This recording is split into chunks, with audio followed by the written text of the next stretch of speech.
আরে বলুন তো এগুলো ধর্ম হচ্ছে? আচ্ছা গোটা বাংলায় ধর্মের নামে যে সার্কাস দেখছি, এগুলো ধর্ম হচ্ছে না, এগুলো ছ্যাঁচড়ামি হচ্ছে বলুন তো? একদিকে আছে মমতা ব্যানার্জি, খেয়ে দিয়ে কাজ নেই, ঈদের দিন সকালবেলা চলে যাবেন রেড রোডে নামাজের মঞ্চে উঠে, পারেন না নামাজ পড়তে, তাও নামাজ পড়ার ঢং করবেন, মাথায় কাপড় জড়িয়ে ভাষণ দেবেন, হাতে মাইক নিয়ে একটা নামাজের মঞ্চকে পাটিবাজির মঞ্চ বানাবে, হাতে মাইক নিয়ে এ মাথা থেকে ও মাথা ঘুরবে, আর একটা সাধারণ কথার মধ্যে 5 বার ইনশাল্লাহ বলবে। আমি বিশ্বাস করুন জীবনে অনেক মৌলভী সাহেবকে দেখেছি, অনেক মৌলানা, অনেক হাজি সাহেবকে দেখেছি, অনেক ধার্মিক মুসলমান মানুষকে দেখেছি, আমি জীবনে কখনো কাউকে দেখিনি সাধারণ একটা কথা বলার সময় 5 বার জোর করে ইনশাল্লাহ বলতে। মমতা ব্যানার্জি কেন বলেন? ও মনে মনে হিসাব করা আছে, মঞ্চে দাঁড়িয়ে একবার করে ইনশাল্লাহ বলে আর মনে মনে হিসাব করে, এই যে আমি একবার ইনশাল্লাহ বললাম আমার 5টা মুসলিম ভোট বাড়লো তো। এটা রাজনীতি না ছ্যাঁচড়ামি বলুন তো এইগুলো? আর অন্যদিকে আছে শুভেন্দু অধিকারী, লোকে চাকরি বাকরি পাল্টায়, লোকে ব্যবসা পাল্টায়, এ দল পাল্টেছে, কোনোদিন চাকরি পাল্টালে কারো ধর্ম পাল্টে যায় শুনেছেন? এ যে কদিন তৃণমূল করতো এর থেকে বড় মুসলমান কেউ ছিল না। টিপু সুলতান মসজিদের ইমাম সাহেবের সঙ্গে বসে ওখানে নামাজ পড়তো, তারপর শাহাবুদ্দিন বলে কে আছে ওর পাড়ায়, তার বাড়িতে গিয়ে নাকি 3 বাটি গরুর মাংস খেত। আপনারাই দেখেছেন, ওর বন্ধুরাই বলে। যখন তৃণমূল করতো টিপু সুলতান মসজিদের সঙ্গে ইমামের সাথে নামাজ পড়ে 3 বাটি গরুর মাংস খেত, এখন সে বিজেপিতে হয়ে চলে গিয়ে হয়ে গেছে সনাতন। এখন গলায় গামছা নিয়ে বলে, এখন গলায় গেরুয়া পরে বলে আমি রামনবমীর মিছিল করব, কপালে তিলক কেটে হরে রাম হরে কৃষ্ণ করে। সে আবার লোককে আবার কে দেশপ্রেমী কে দেশদ্রোহী সার্টিফিকেট দেয়। পেহেলগামে জঙ্গি হামলা হয়েছে, আমাদের 26 জন ভারতবাসী মারা গেছে, পরের দিন দেখি শুভেন্দু অধিকারী বিধানসভার সামনে গিয়ে বলছে দেখুন ব্যাগে করে কি এনেছি। ভাবলাম কি এনেছে রে ভাই? ভাবলাম বোধহয় সন্ত্রাসবাদীরা, সেদিন থেকে আমরা বলছি যে পেহেলগামে আসলো, লোকে ঢুকলো, মেরে চলে গেল, আমাদের 26 জন ভারতীয়কে জঙ্গিরা কোথায় চলে গেল কেউ খুঁজে পেল না, খোঁজ খুঁজে পাওয়া যাচ্ছে না।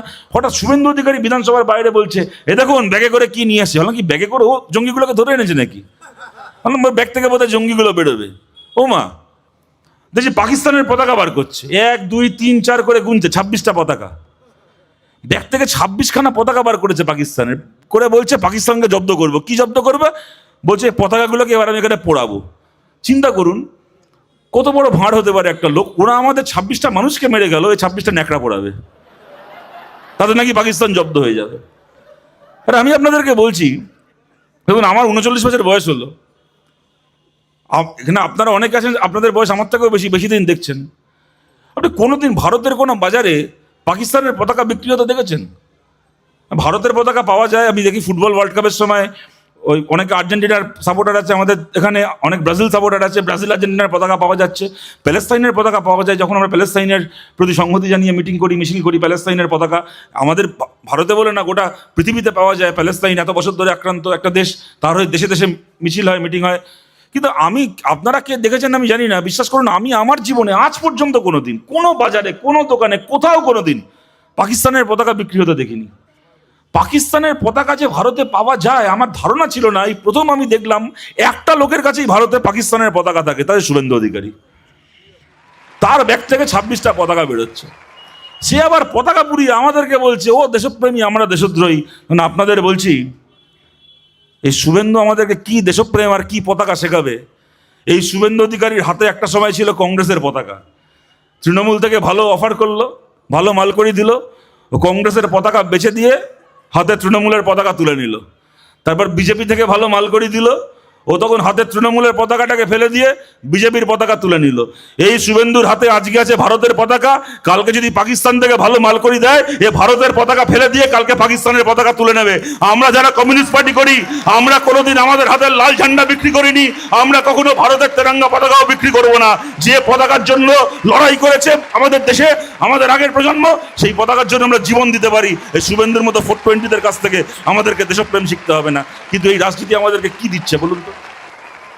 আজকে বিজেপি যখন পশ্চিমবাংলায় 14-15 সালের পর থেকে কেউ বাংলায় বিজেপির নাম শোনেনি, মমতা ব্যানার্জি এই রাজনীতি শুরু করলেন পশ্চিমবাংলায়, মেরে মেরে বামপন্থীদেরকে শেষ করলেন, কংগ্রেসকে শেষ করলেন।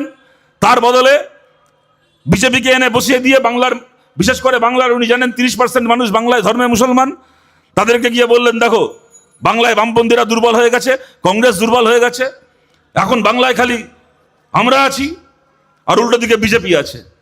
এখন আমাদেরকে ভোট দিলে দেবে, যদি আমরা হেরে যাই তাহলে বিজেপি চলে আসবে। এই রাজনীতি করলেন পশ্চিমবাংলায়।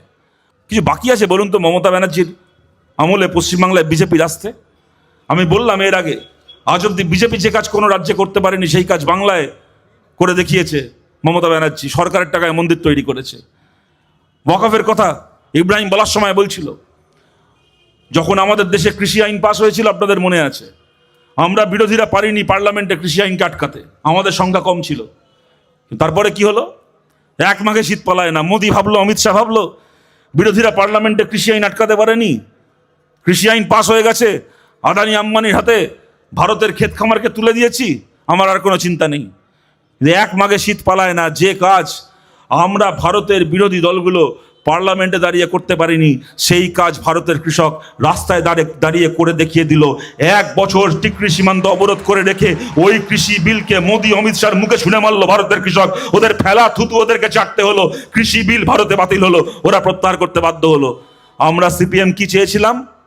আমরা চেয়েছিলাম যে কাজ কৃষক, ভারতের কৃষক কৃষি আইনের বেলা করেছিল, সেই কাজ যেন ওয়াকফ আইনের ক্ষেত্রেও হয়। ওয়াকফের সংশোধনী আন্দোলনের মধ্যে দিয়ে কেন্দ্রের সরকার ফেরত নিতে বাধ্য হয়। আর মমতা ব্যানার্জি কি বলে দিলেন? বলে দিলেন পশ্চিমবাংলায় আমি থাকতে ওয়াকফের বিরুদ্ধে কোনো মিটিং মিছিল করতে দেব না, আন্দোলন করতে দেব না। যদি ওয়াকফের বিরুদ্ধে মিটিং মিছিল করতে হয় দিল্লি গিয়ে মিটিং মিছিল করো। আরে মমতা ব্যানার্জি, আপনি ভোটের আগে মুসলমান মহল্লা এসে বলেছিলেন আমাকে ভোট দাও, আমার এমপিরা দিল্লিতে গিয়ে বিজেপির বিরুদ্ধে লড়বে। তখন বাংলার সাধারণ মুসলমানকে বলবে তোমরা বাংলায় মিটিং মিছিল করতে পারবে না, লড়ার থাকলে ওয়াকফের বিরুদ্ধে দিল্লিতে গিয়ে লড়ো। আরে আমাকে যদি ওয়াকফের বিরুদ্ধে লড়ার জন্য টিকিট কেটে এখান থেকে দিল্লি যেতে হয়, তাহলে আমার ভোটে তৃণমূলের যে এমপিগুলো দিল্লিতে গেল তারা কি দিল্লিতে গিয়ে সেলফি তুলে ফেসবুকে পোস্ট করার জন্য তারা দিল্লিতে গিয়ে এমপি হয়েছে? বললেন নাকি পশ্চিমবাংলায়? বলে আমি বেঁচে থাকতে বাংলায় এসআইআর হবে না। সে বাংলায় এসআইআর শুরু হয়ে শেষ হয়ে গেল, জানি না মমতা ব্যানার্জি এখনো বেঁচে আছেন না এর মধ্যে মরে পড়ে গেছেন। সেই দিন বলেছিলাম বিজেপি চায় এসআইআরকে ব্যবহার করে পশ্চিমবাংলার ভোটার লিস্ট থেকে ইচ্ছে মতো গরিব মানুষের নাম কাটতে, দলিত মানুষ, আদিবাসী মানুষ, সংখ্যালঘু মানুষের নাম কাটতে। কিন্তু চাইলেই বিজেপির এটা পশ্চিমবাংলায় পারার কথা নয়। যা ওরা বিহারে করতে পেরেছে তা এত সহজে বাংলায় পারবে কেন? এসআইআর যতই ইলেকশন কমিশন করুক, নির্বাচন কমিশন করুক, এসআইআর এর কাজটাকে হাতে কলমে করতে হয় রাজ্যের সরকারি কর্মচারীদেরকে। বিহারে বিজেপি করতে পেরেছে কারণ বিহারে রাজ্যের সরকার বিজেপির, কর্মচারীরা বিজেপির কর্মচারী, তাদেরকে দিয়ে বিজেপি যা ইচ্ছে তাই করিয়েছে। পশ্চিমবাংলায় বিজেপির সরকার নেই, পশ্চিমবাংলায় মমতা ব্যানার্জির সরকার। এখানকার রাজ্যের কর্মচারীদের চেহারা আমরা দেখেছি পঞ্চায়েত ভোটের সময়। মমতা ব্যানার্জি বলে দেয় সিপিএম এর সিম্বলের পাশে যেখানে ভোট থাকবে সেই ব্যালট পেপারকে গোনা যাবে না, সেই ব্যালট পেপারকে জানলার বাইরে ফেলে দিতে হবে, ফেলে দিতে না পারলে খেয়ে নিতে হবে। পঞ্চায়েত ভোটে আমরা দেখেছি সরকারি কর্মচারী ব্যালট পেপার খুলছে, বিডিও ব্যালট পেপার খুলছে, যে সিপিএম এর সিম্বলের পাশে ছাপ দেওয়া ব্যালট পেপার না ফেলতে পেরে ছাগলের মতো ব্যালট পেপার চিপিয়ে খাচ্ছে, তবু সিপিএম কে ভোটটা গোনানো যাবে না। মমতা ব্যানার্জির কথায় যে সরকারি কর্মচারী ছাগলের মতো চিবিয়ে চিবিয়ে ব্যালট পেপার খেতে পারে, সেই সরকারি কর্মচারীগুলোই তো এসআইআর এর কাজ করছে। তাহলে কেন এই জিনিস হচ্ছে? নমশূদ্র এলাকায়, উদ্বাস্তু এলাকায় 100 জনের মধ্যে 20 জন, 25 জনের নাম, 30 জনের নাম ম্যাপিং এর বাইরে চলে গেল, কিন্তু ইচ্ছে মতো ওরা মুসলমানের নাম বাদ দিতে পারলো না। এখন কি লজিক্যাল ডিসক্রিপেন্সির নাম করে এখন হিয়ারিং এ ডাকা হচ্ছে এক একটা সংখ্যালঘু এলাকায় 100 জনের মধ্যে 50 জনকে, 60 জনকে হিয়ারিং এ ডাকা হচ্ছে। কারা ডাকছে এগুলো? নির্বাচন কমিশন বসে বসে ডাকছে। নির্বাচন কমিশন তো মাথার ওপর বসে রয়েছে, খাতায় কলমে তো কাজগুলো করছে মমতা ব্যানার্জির দলের সরকারি অফিসারগুলো। আমরা গত 1.5 মাস ধরে মমতা ব্যানার্জির নাটক দেখছিলাম। ওই বিএলও গুলোকে দিয়ে ইলেকশন কমিশনারের গাড়ি ঘেরাও করাচ্ছে, অফিসের বাইরে ধর্ণা দেওয়াচ্ছে। আমরা তখনই জানতাম মমতা ব্যানার্জির ধান্দা কি। বারবার করে বলেছি, আপনার যদি মানুষকে রক্ষা করার থাকতো আপনি আপনার কর্মচারী এই বিএলওদেরকে নির্দেশ দিয়ে দিতেন, ইলেকশন কমিশন যাই বলুক না কেন, খুব প্রয়োজন না হলে কোনো মানুষকে এসআইআর নিয়ে হেনস্থা করবে না, কাউকে হিয়ারিং এ ডাকা, তার নাম কেটে দেবে, সব হেনস্থাবাজি করবে না। সেটা করতে পারতেন আপনি, কোনো মানুষের কোনো অসুবিধা হতো না। কেরালায় তো এসআইআর হয়ে গেল, কারোর তো কোনো রানি হলো না, হুজ্জতি হলো না। আমাদের সরকার রয়েছে, নির্বিঘ্নে এসআইআর হয়ে গেল। যার নাম বাদ যাওয়ার বাদ গেল, মৃত মানুষের নাম একাধিকবার যার নাম আছে সেই নাম বাদ গেল, কিন্তু কাউকে মরতে হলো না, কাউকে আত্মহত্যা করতে হলো না, কোনো মানুষের অন্যায়ভাবে নাম বাদ চলে গেল না। আর এখানে কি হচ্ছে, বিএলও গুলোকে নিয়ে গিয়ে ইলেকশন কমিশন অফিসের বাইরে ধর্ণা দেওয়াচ্ছে, স্লোগান দেওয়াচ্ছে, আর কাজের বেলা তাদেরকে দিয়ে সংখ্যালঘু এলাকায় 50 জনকে 60 জনকে 100-র মধ্যে 50 জনকে 60 জনকে নোটিশ ধরিয়ে দিচ্ছে। আর রাজনীতি করছে কি, লোকে যে টিভিতে দেখে ভাববে, দেখেছো মমতা ব্যানার্জি কিরকম লড়াই করছে ইলেকশন কমিশনের বিরুদ্ধে, কি সুন্দর গাড়ি ঘেরাও করাচ্ছে, কি সুন্দর অফিসের বাইরে ধর্ণা দেওয়াচ্ছে। আর অফিসের বাইরে কটা ধর্ণা হলো, গাড়িতে কটা চাপড় পড়লো, তাই দিয়ে এসআইআর আটকাবে?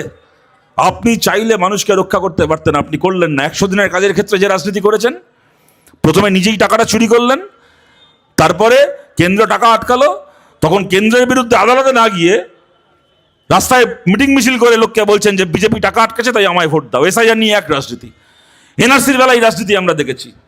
পার্লামেন্ট এনআরসি পাস হচ্ছে, ওর দলের এমপিরা পার্লামেন্টে ভোট দিতে যাচ্ছে না, ভোটের বেলা এমপিদের পাওয়া যাচ্ছে না, আর ধর্মতলায় মিটিং করে দলের এমপিগুলো ক্যাকা ছিচি করে স্লোগান দিচ্ছে, তাতে নাকি এনআরসি আটকে যাবে। এই রাজনীতির নামে এই নাটকবাজি এই 15 বছর ধরে আমরা দেখছি।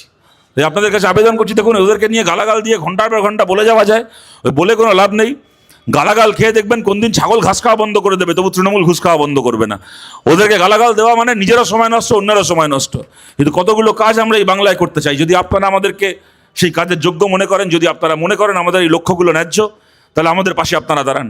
আমরা চাই বাংলার বিধানসভায় বিল পাশ করাতে, যাতে সমস্ত কন্ট্রাকচুয়াল কাজ, কি সরকারি কি বেসরকারি, সমস্ত কন্ট্রাকচুয়াল কাজ যেন 6 মাস থেকে 1 বছরের মধ্যে পার্মানেন্ট হয়। আমাদের যে ভাই বোনেরা দূর থেকে আমাদের কথা শুনছেন, যারা সরকারি বেসরকারি বিভিন্ন জায়গায় কন্ট্রাকচুয়াল কাজ করছেন, 10,000 টাকা 12,000 টাকা মাইনে 14,000 টাকা মাইনের কাজ করছেন, সপ্তাহে 7 দিন কাজে যেতে হয়, সারা বছরে 3-4 দিন বড় যে ছুটি পাওয়া যায় তাও পাওয়া যায় না, আজকে কাজ থাকলে কালকে কাজ থাকবে না, কোনো স্থিরতা নেই, নিশ্চয়তা নেই। দল মত নির্বিশেষে আমাদের সমস্ত ভাই বোনকে বলছি, আমাদের পাশে দাঁড়ান। যদি বামপন্থীদের সংখ্যা বিধানসভায় গিয়ে আমাদের কণ্ঠস্বর বিধানসভায় পৌঁছয়, ভালো সংখ্যার বামপন্থী বিধায়ক বিধানসভার ভেতর গিয়ে সরকারকে নিয়ন্ত্রণ করতে পারে, তাহলে দেখবেন আজ থেকে কয়েক মাস পরে এমন একটা দিন আসবে যেদিন আপনি আমাদের ভাই আমাদের বোন এখন কন্ট্রাকচুয়াল কাজ করছেন, সারাদিন কাজ করে সন্ধ্যেবেলা রাত্রিবেলা বাড়ি ফিরে যখন টিভি চালাবেন, সেদিন টিভিতে আপনাকে আর এই মন্দির মসজিদের লড়াই দেখতে হবে না, এই হিন্দু মুসলিম দাঙ্গার খবর দেখতে হবে না। আপনি টিভি চালিয়ে দেখবেন আজকে পশ্চিমবাংলার বিধানসভায় বামপন্থীরা বিল এনেছিল, কন্ট্রাকচুয়াল চাকরিকে পার্মানেন্ট করার বিল, ওই বিল বিধানসভায় পাস হয়েছে। কালকে সকালবেলা যখন সূর্যের আলো এই মাটিতে এসে পড়বে, সেই সকাল থেকে আমার চাকরিটা আর কন্ট্রাকচুয়াল থাকবে না, কালকে থেকে আমার চাকরিটা পার্মানেন্ট হবে। এই অধিকার, এই আইন বাংলার বিধানসভায় পাস হয়েছে। আমাদের যে ভাই যে বোন মনে করেন আমাদের এই লড়াই ন্যায্য, এই লড়াই আমাদের পাশে দাঁড়ান।